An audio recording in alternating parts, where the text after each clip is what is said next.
नमस्कार, बहुत स्वागत है आप सभी का। मैं हूं आपके साथ लोकेंद्र त्यागी। बुलेटिन की शुरुआत एक बड़ी खबर के साथ करेंगे। भोपाल में आज सीएम मोहन यादव की अध्यक्षता में अहम कैबिनेट बैठक बुलाई गई थी। बैठक में कई प्रस्तावों पर चर्चा के बाद मंजूरी दी गई है। वहीं उप मुख्यमंत्री राजेंद्र शुक्ला ने कैबिनेट में लिए गए फैसलों की जानकारी दी है।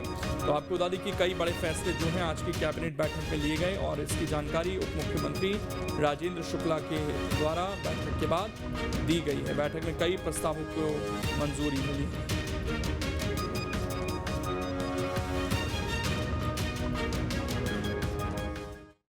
चीता के मामले में जो लंबे समय से संघर्ष चल रहा था, कूनो अभयारण्य में बहुत ही सफल तरीके से चीतों को लाया गया और उनका वंश वृद्धि भी बहुत सफलतापूर्वक सफल रही है। और पिछले दिनों गांधी सागर अभयारण्य में 2 चीतों के पुनर्स्थापन का बहुत ही सफल प्रयोग हुआ है। इसकी जानकारी और चर्चा कैबिनेट में हुई है, जिसकी राष्ट्रीय एवं अंतर्राष्ट्रीय स्तर पर चीता रिलोकेशन में मध्य प्रदेश ने जो कार्य किया है उसकी प्रशंसा हो रही है।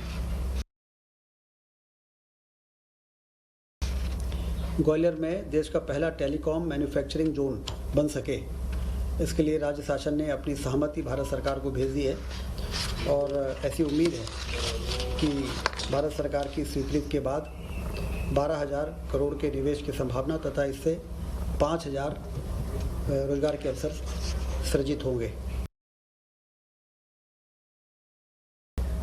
ग्रीष्मकाल में पेयजल व्यवस्था की सतत समीक्षा की जाए, इसका निर्देश माननीय मुख्यमंत्री जी ने सभी प्रभारी मंत्रियों को दिया है कि अपने अपने प्रभार जिलों में दौरे के समय पेयजल की समीक्षा जरूर करें।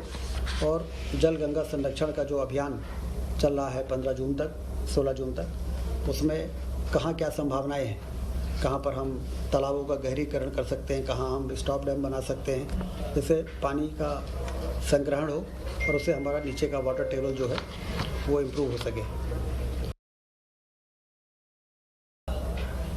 टाइगर रिजर्व के बफर जोनों में आमतौर पर देखा जाता है कि टाइगर और मनुष्य के बीच में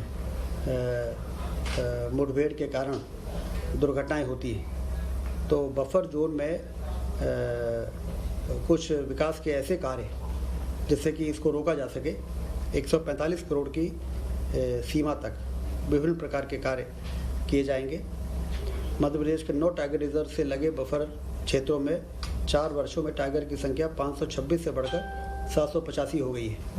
तो स्वाभाविक है कि अगल बगल के गांव में टाइगर और मनुष्य के मुठभेड़ और जो हमारे हर्बी बोरर्स हैं, गाय हैं, और इनमें भी हमला हो जाता है। संवेदनशील वन क्षेत्रों में चेन लिंक फेंसिंग की जाना आवश्यक है। इसके लिए एक नवीन योजना की नितांत आवश्यकता है। इसको ध्यान में रखते हुए 25, 26 और 27, 28 3 वर्षों में 145 करोड़ रुपए खर्च किए जाएंगे।